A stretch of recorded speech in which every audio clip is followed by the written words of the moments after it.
The idea that, we hold these truths to be self-evident, that all men are created equal, that they're endowed by their creator with certain inalienable rights, that among these are life, liberty, and the pursuit of happiness. I mean, those principles were revolutionary, and they still are. And we're still trying to figure out how to make them real in our own time.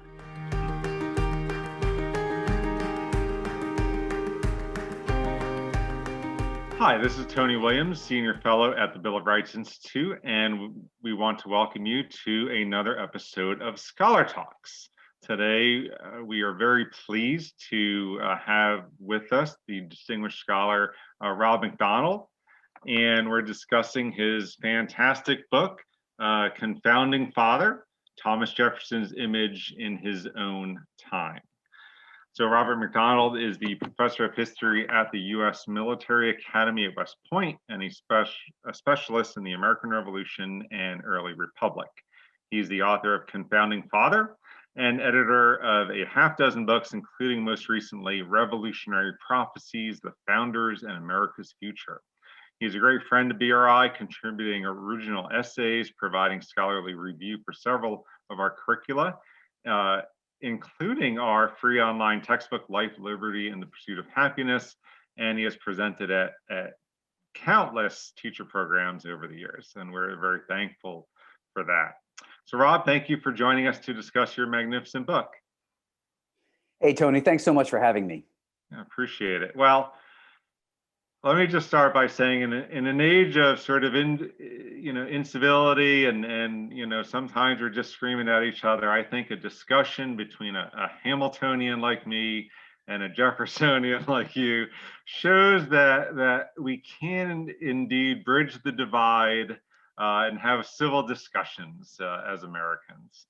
I think you're absolutely right. And I have to confess that I very much admire Alexander Hamilton as well as Thomas Jefferson. And I actually had a maybe original thought the other day. We know that Jefferson and Hamilton supposedly had competing and mutually exclusive visions for America. Hamilton wanted us to be this commercial empire, this colossus straddling the globe. Jefferson was oriented toward the West, and he wanted to see us expand across the continent as this, nation of kind of like the little guy was the big guy.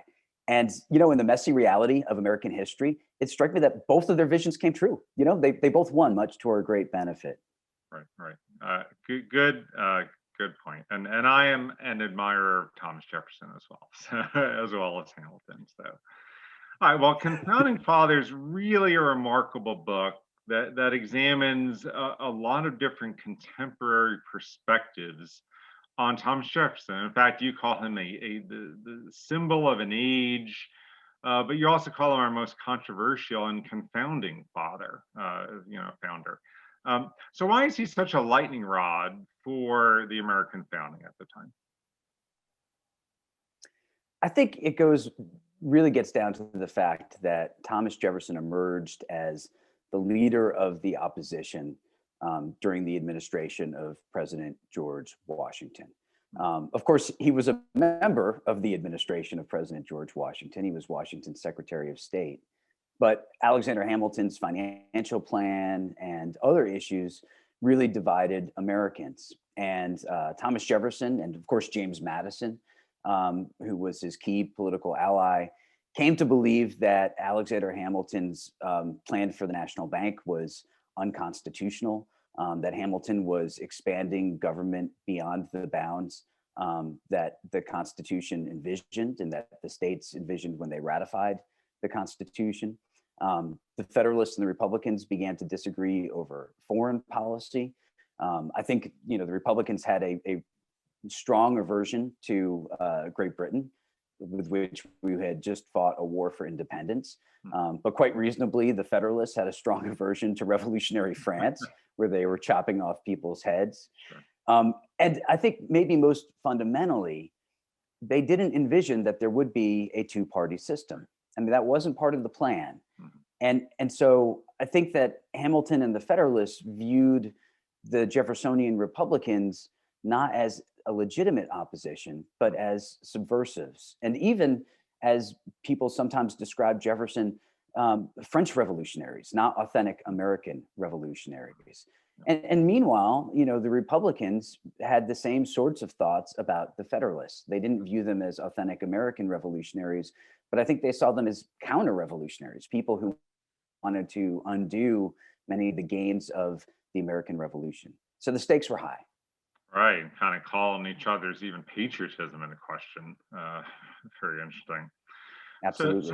how does Jefferson's authorship of the Declaration of Independence contribute to the start of him being considered, as you call him, a confounding father? It's an interesting story. So when Jefferson wrote the Declaration of Independence, he wasn't widely known Huh. as its author or its draftsman. Um, Remember that he was writing this as a member of a committee.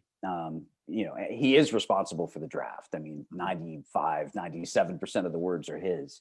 But the Declaration of Independence was a statement for the Continental Congress. It wasn't meant to be Jefferson's statement. And when he signed the parchment copy, his name was one of many. Um, and in the 18th century, there was generally a tradition that political speech was oftentimes not signed with the name of the author. Think about Hamilton and Madison and Jay writing the Federalist Papers as Publius, for example. And so no one really thought to ask, well, who wrote this thing? Who wrote the Declaration of Independence? The first mention of it was in 1783, when Ezra Stiles, the president of Yale, mentioned in a sermon that Thomas Jefferson had poured the soul of the continent into the Declaration of Independence. But really, until the election of 1796, the general public was not aware of his role. And what you mentioned just a moment ago about how the Federalists and Republicans questioned each other's patriotism is very true. And what a useful tool that the Republicans had in their back pocket in the presidential election of 1796, when Washington had announced his retirement. Vice President John Adams is put forth as the Federalist candidate for the presidency. Jefferson is put forth as the Republican candidate for the presidency. When the Federalists claim that Jefferson's an inauthentic American revolutionary, that he's un-American, that he lacks patriotism, what a wonderful response the Republicans had in their hip pocket. They could pull out the Declaration of Independence and say, oh, really? Our guy wrote America's statement of purpose. Our guy wrote these magic words. Yeah, that's a pretty good card to have in your back pocket. Absolutely. So in the 1790s, as you mentioned, the political parties are forming, and Jefferson helps lead this opposition, which, as you said, was not necessarily considered a legitimate opposition to the Federalists, to the administration, and they're particularly worried about Hamilton centralizing policies, as you also mentioned earlier. And yet Jefferson shies away, on the other hand, from personal confrontation, from political confrontation. He doesn't like that kind of thing. So how does this party conflict help shape Jefferson's image? Yeah, that's a great question. I mean, in some ways, Jefferson's personality works to his advantage. I think you're right to say that he shied away from controversy and that he, didn't enjoy getting involved personally in heated debates. When he was retired, people would sometimes write to him and ask, do you have any advice for our children? And so he had a sort of a standard list of 10 pieces of advice. And one of the bits of advice was, if annoyed, count 10 before you speak. If very annoyed, count 100 before you speak. But to his advantage, the political culture of the 18th century didn't really encourage politicians to speak. If you were an office holder, the idea was, you should do your duty, keep your head down, and not promote yourself.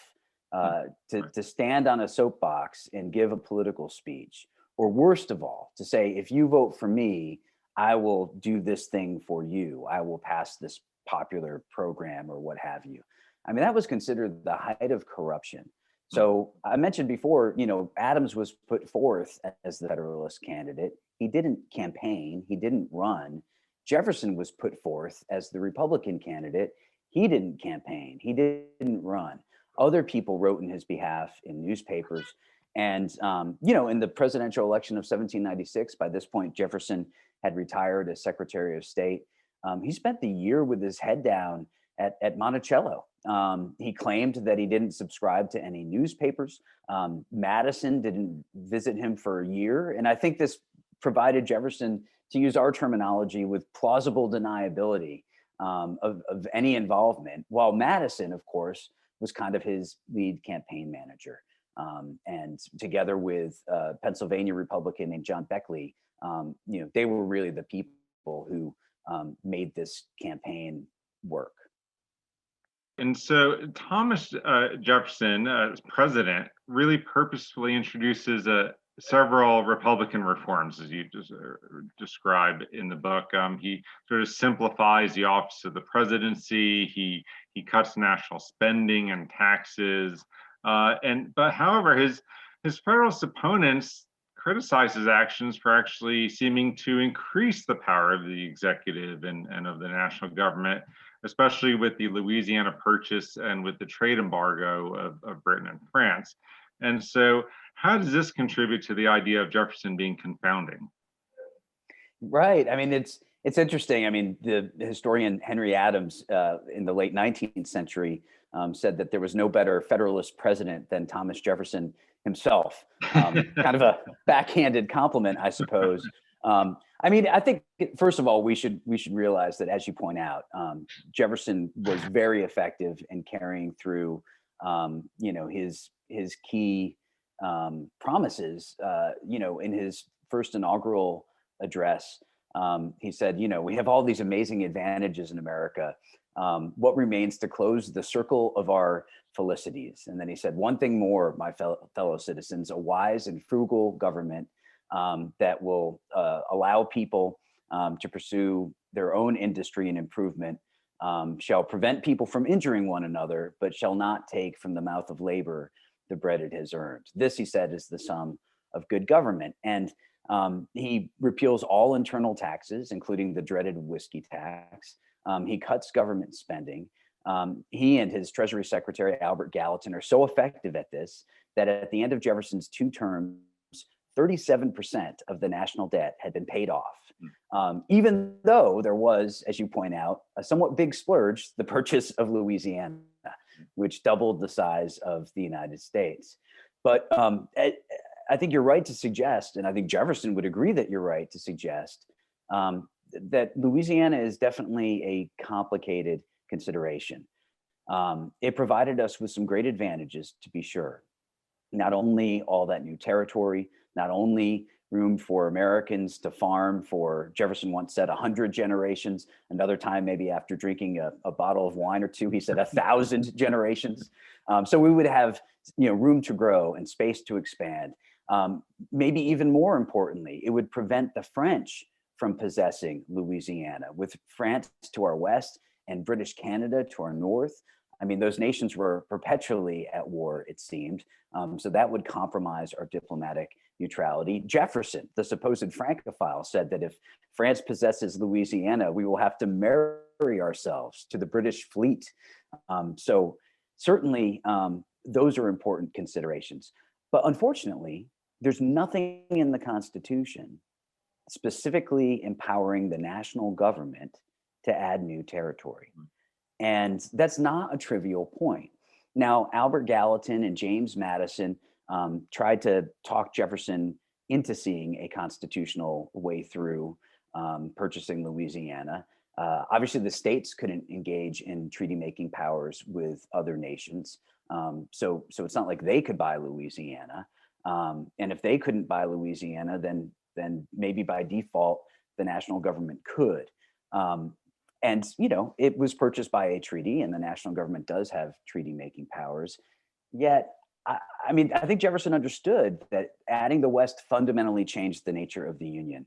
Not to be too racy in our interview, but I mean, what was once a marriage between North and South was now kind of a weird menage a trois with the West. And, is the West going to be more like the North, or is the West going to be more like the South?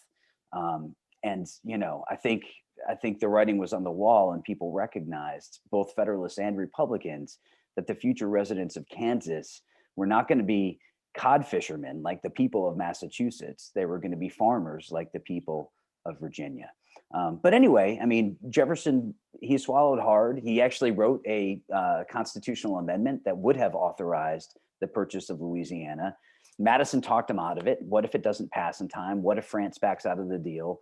Madison said, just, bite your lip, let the Congress appropriate the funds, let the Senate ratify the treaty, and let's do this. And, Jefferson did.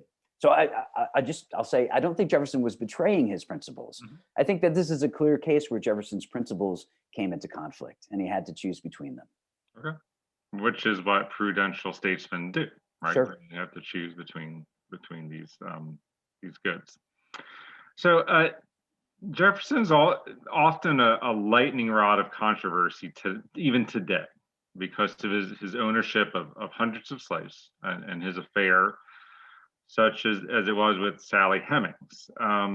But you explained that it also made Jefferson no less controversial, which may surprise a lot of people. It made him no less controversial even in his own day. Mm-hmm. So can you explain that a little bit?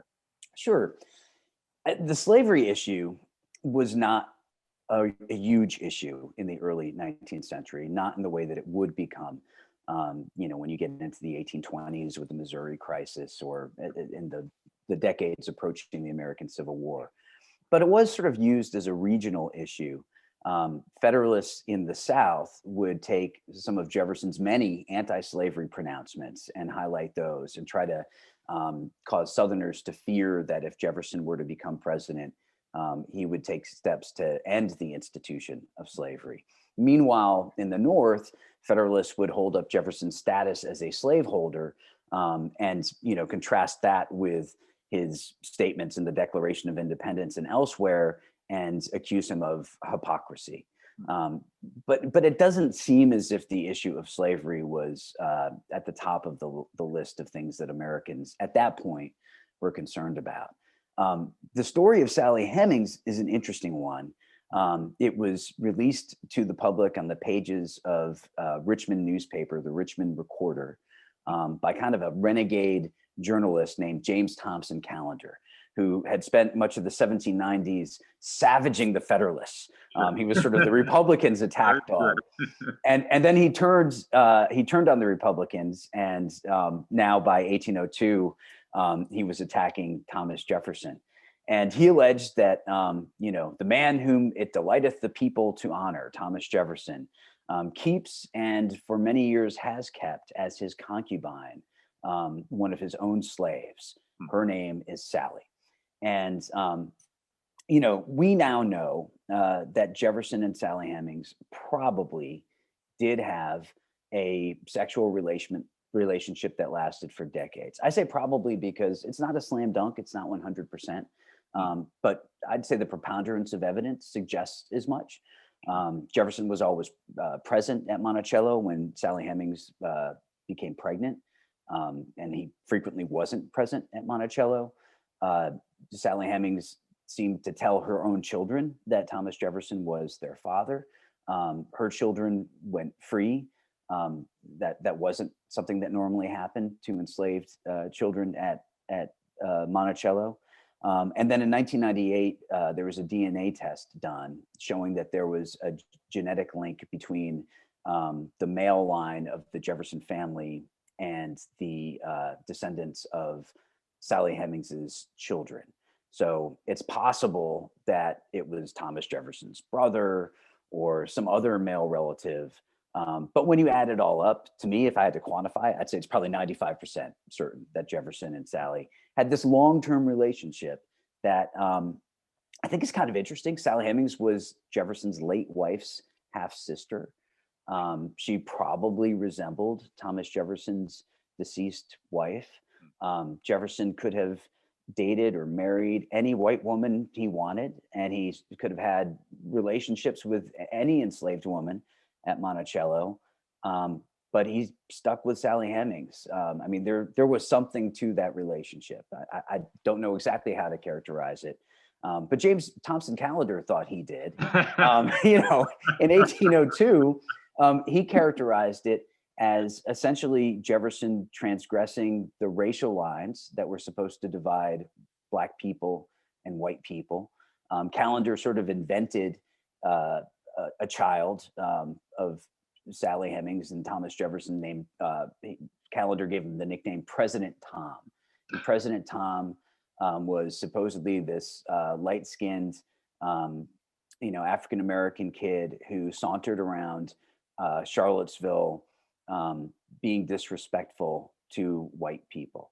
And I think that sort of character created by Callender is at the heart of his criticism of Jefferson and Hemings for this relationship, that it destabilized the system of white supremacy that existed in the American South, and therefore Southerners should repudiate Thomas Jefferson for doing this.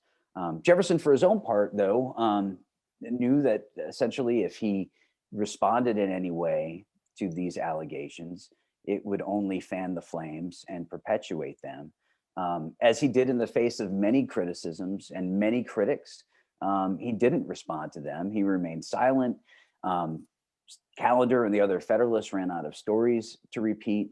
And after a couple of months, the story died down. The Republicans did really well in the midterm elections of 1802. And of course, Thomas Jefferson in the election of 1804 won just about every state except Connecticut and Delaware. I mean, he won Massachusetts in the election of 1804. Massachusetts was the Federalist Death Star. So it really seems as if the Sally Hemings story didn't do much to dent his popularity. Right. And as you say, he kept silent and maybe counted to 100 whenever. That's right. Okay. Well, and so Jefferson leaves this just remarkable career of public service, right? Going on decades, to retire, as Washington said, under his vine and fig tree at Monticello, sometimes popular forest. And he avoids politics and public life for the most part, and yet he also can't escape politics and controversy even in retirement, right? They sort of keep pulling him back in, as they say on The Godfather. So, what's his retirement like? Well, it's certainly busy. I mean, I think some people retire and they play golf and build birdhouses and things of that sort. Jefferson built the University of Virginia, among other things. So he designed the buildings, he hired the faculty, he selected books for the library, he oversaw construction. He really viewed it as the last major service that he could render his country. And he said that he hoped that it would emerge as the bulwark of the human mind in this hemisphere. He wanted it to be a true university where all subjects could be studied. And he very much wanted it to be a place where people can pursue any opinion and tolerate any error, so long as reason was left free to combat it. So I think he had a great vision for the University of Virginia. But of course, the creation of a new university in a state that already had existing universities was controversial. William and Mary, of course, had its defenders, and they feared that if this university were established, it would diminish the relative importance of the College of William and Mary. Other people in Virginia suspected that Thomas Jefferson would push his political or his religious views upon the students. Jefferson was always very quiet about his personal faith, but there were a number of members of the clergy, including a Presbyterian minister named John Rice, who essentially launched a crusade against Thomas Jefferson in the University of Virginia. Most colleges, of course, were centered around a chapel. Jefferson centered the grounds of the University of Virginia around the library. The centerpiece was a sort of half-scale model of the Roman Pantheon, which was a temple to all the gods. Jefferson wanted it to be a temple to knowledge. So it is a pretty secular school, especially in the context of the early 19th century. And that sparked controversy as well. Right. So last question. Jefferson still seems to be that lightning rod in modern discussions of the founders and of the founding itself. But what do you think the life, the political principles, the statesmanship of Thomas Jefferson and the controversy surrounding him, what can that teach us today? Yeah, it's interesting. I mean, I think that history, in some respects, tells us more about our present than it does about the past. Hmm. What I mean by that is, so last year I edited a volume that was published called Thomas Jefferson's Lives, Biographers in the Battle for History. And essentially, a number of really terrific scholars wrote chapters on different biographies of Thomas Jefferson that have been published in the 19th and 20th centuries. And you could see over time um, scholarly interpretations of Thomas Jefferson and his life shifting and evolving, sometimes in response to the availability of new evidence, but a lot of times in response to the personal interests and concerns and agendas of the individual biographer, as well as in response to the concerns of the society for which the biography was written. And America right now, we're very concerned about race. And Thomas Jefferson, of course, is far from being the only slaveholder among the members of the founding generation. But I think the fact that he wrote the Declaration of Independence and also was a slaveholder makes him a convenient point of contrast between the ideals of the American Revolution and the reality that this was a nation that was emerging from and trying to liberate itself from a world, and this was a world that had existed for thousands and thousands of years, of profound inequality, where people thought that they could rule others by divine right, where people thought that they could own others. I mean, we view slavery as being exceptional, and it's almost unimaginable to us, thankfully, because the American Revolution eventually succeeded. For them, it was hard to imagine a world without slavery. And I think the liberation of the American Revolution, the idea that, we hold these truths to be self-evident, that all men are created equal, that they're endowed by their creator with certain inalienable rights, that among these are life, liberty, and the pursuit of happiness. I mean, those principles were revolutionary, and they still are. And we're still trying to figure out how to make them real in our own time. Very good. Rob McDonald, thank you so much for joining us. The book is Confounding Father. Thank you so much for joining us. I had a lot of fun. Thanks, Tony. Sure. Thanks. If you like this video, please be sure to subscribe to our channel and offer your comments below. We put out new videos every Tuesday and Thursday, exploring U.S. history and civics in our primary source close reads and scholar talks like this, which are published every other Tuesday, and also our homework help videos for students.